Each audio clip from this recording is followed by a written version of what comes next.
habíamos indicado, el quechua y el aymara son las lenguas andinas más importantes y funcionales en la actualidad. Y como hemos dado lectura, desde las últimas décadas del siglo XX, los investigadores, los lingüistas, se han volcado a estudiar las estructuras gramaticales, las lógicas, el comportamiento de las lenguas, las funciones, la propagación o extinción y su futuro hipotético. El quechua y el aymara son dos lenguas importantes que nos congregan, sobre todo tratándose de la región de Puno. Hablemos también sobre las lenguas en el Perú. En el Perú se hablan muchísimas lenguas, sobre todo en la selva. Existen una variedad de dialectos. Y cuando hablo de dialectos estoy refiriéndome a la variedad de una misma lengua. Claro que sí. El quechua tiene muchos dialectos, ¿no? Hay un quechua sureño, del centro, de la selva, del norte, y existen muchas subdivisiones del quechua. Nosotros hablamos el quechua del Collao, que tiene una vinculación cercana o similar, diríamos, con el quechua del Cusco, pero que dista en cuanto a semántica, diríamos, o en cuanto al uso de otros términos con el quechua del centro, del norte y de la selva. Pero si uno hablara con esos quechuas lograría entenderse. Como mucha gente sabe, la lengua principal del Perú naturalmente es el español. Español, no castellano. Porque el castellano es de Castilla y nosotros hablamos el español. Así como en Italia se habla el italiano y no el toscano. Pero también se usan otras lenguas, ¿no? En el Perú, como el quechua, el aymara. El español es el idioma oficial, pero junto a una diversidad de lenguas indígenas en las zonas donde predomina. En nuestro contexto se habla el español, pero también se habla en el quechua y el aymara.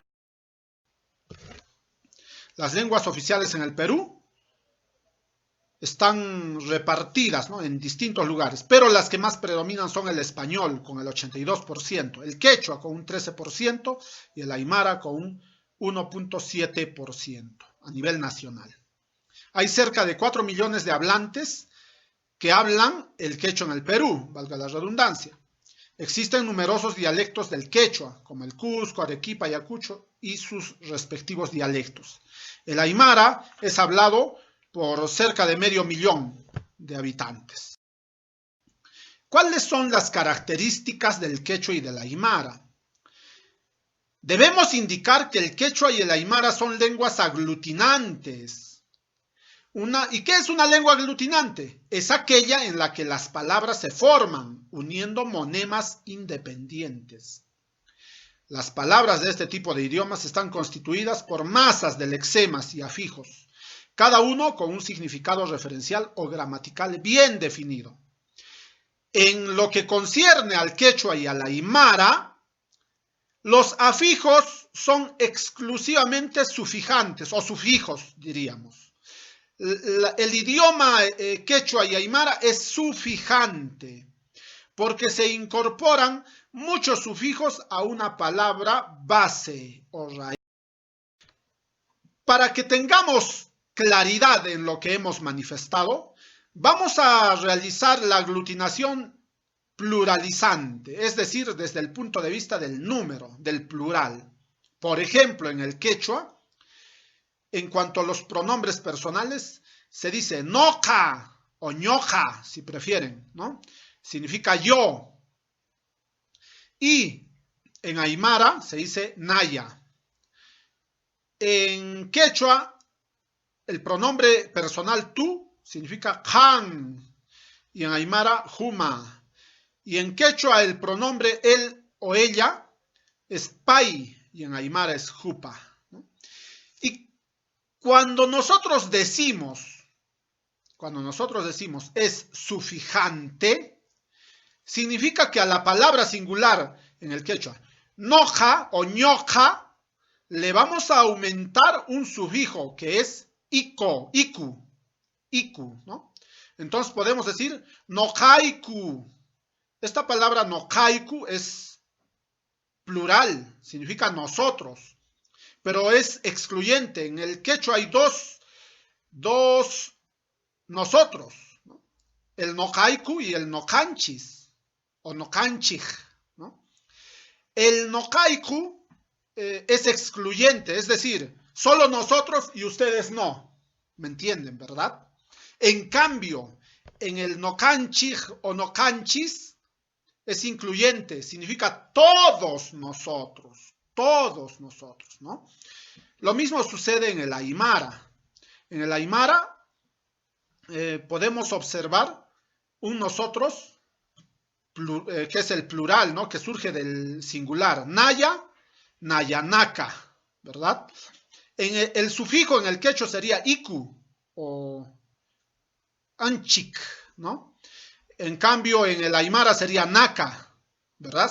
Se aumenta ese sufijo y surge una nueva palabra. Se ha sufijado, se ha aglutinado. Cosa diferente es, pues, el español. Son términos diferentes. Cuando decimos yo y nosotros, ¿hay alguna relación de aglutinación? Absolutamente no hay. En el inglés tampoco sucede esa aglutinación. En el japonés sí. Pueden ustedes observar, watashi significa yo, y el nosotros sería watashitachi. Entonces, es una lengua aglutinante, pero es distinta que el quechua y el aymara porque su aglutinación tiene también otra morfología. En el quechua y en el aymara existe exclusivamente la sufijación, ¿de acuerdo? Miren, esta sesión no es una clase de quechua o aymara, simplemente es tiene el propósito de que nos demos cuenta el tipo de idioma que es el quechua y el aymara y la diferencia con el castellano, no, español. Bueno, aquí castellano porque muchos se ha convertido en una costumbre, pero lo correcto es... Hablemos del español puneño. ¿Existe algún español puneño? O sea, el español como idioma. Claro que sí. El español que habla todo puneño, o sea, este bilingüe o monolingüe, es una mezcla de las estructuras lingüísticas primigenias del castellano. Bueno, pongámosle castellano entre comillas. Y de los modelos. Tenemos ejemplos aquí del español puneño.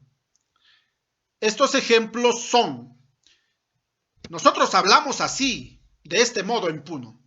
El yauri pásame, ¿no? O el yaure pásame, la aguja grande pásame. El pásame a veces lo pronunciamos al final. El verbo muchas veces está al final de la oración. Y pronunciamos algunas palabras en quechua o aymara, claro que sí, ¿no? Yapa no hay. La palabra yapa debiera ser aumento, ¿no? Y no hay. Es decir, hemos transgredido el orden sintáctico. No tiene usted aumento, sería quizás lo correcto, pero no significa que el yauri pásame, yapa no hay, sean enunciados incorrectos. Claro que no. ¿Por qué no son incorrectos? Porque nosotros estamos en un contexto en que el quechua y el aymara influyen pues en el español. Entonces se legitima el modo en que hablamos. No pueden decirnos que el español que se habla en Puno está mal, de ninguna manera, está legitimado, porque aquí se hablan tres lenguas. Otro ejemplo, ahoritita regreso. Los diminutivos, ahoritita, una vueltita, dame un minutito, ¿no? Etcétera. Tienen influencia también del quechua y del aymara. Estos diminutivos significan énfasis. Énfasis y también significan ruego, favor, amabilidad, etcétera. Dame un minutito, un poquitito nomás, ¿verdad? Muy bien. También muchas veces se dice la guagua se ha dormido. Guagua, término que no es español, pero lo entendemos como español. Es más, muchos puneños monolingües pronuncian muchas palabras en quechua y en aymara sin darse cuenta. Esa es la riqueza del español puneño, incomparable con otras, con el español de otros departamentos. Por ejemplo, cuando decimos te vas a irte, ¿no? Ese te vas a irte, la variante pronominal te se repite doble vez porque se está dando énfasis. Un gramaticólogo diríamos, o gramatólogo, perdón, un gramatólogo diría, está mal, porque lo correcto es decir simplemente te vas a ir, o bien vas a irte, pero no puede repetirse dos veces la variante pronominal te. Pero hablamos así, por influencia del quechua y de la aymara, ¿verdad? Muy bien. El quinto ejemplo es este, ¿no? Es una variante pronominal, porque prácticamente es como si estuviésemos sufijando palabras constantemente.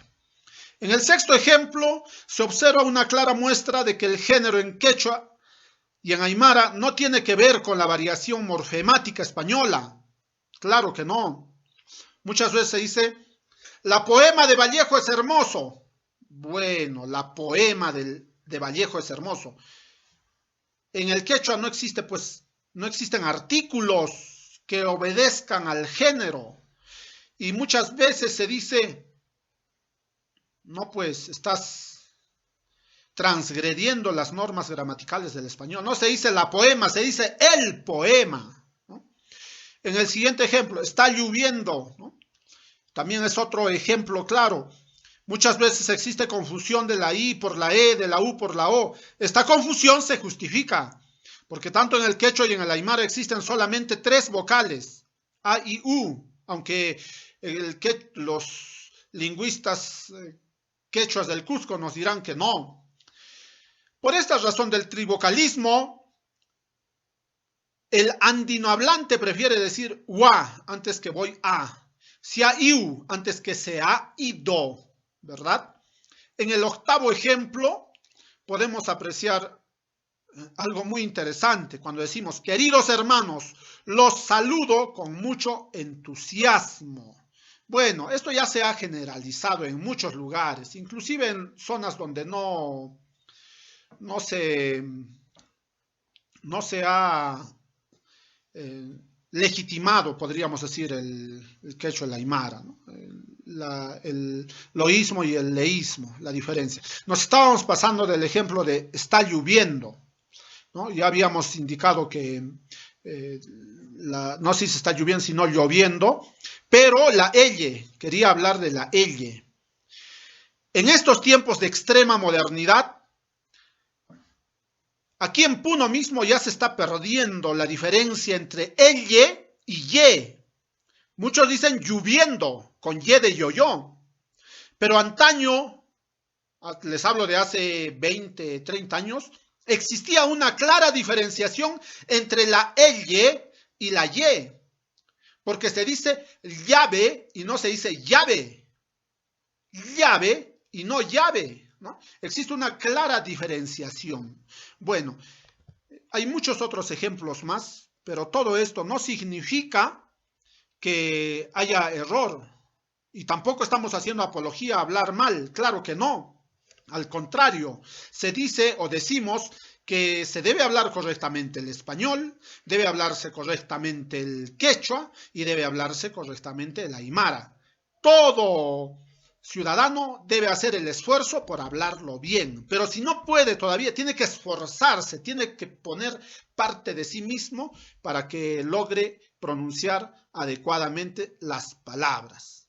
Pero, en líneas generales, como hemos podido apreciar, el quechua y el aymara marcan el rumbo del español de manera decisiva, aquí en Puno, sobre todo. ¿Por qué? Porque existen particularidades lingüísticas aquí en Puno diferentes a otras zonas.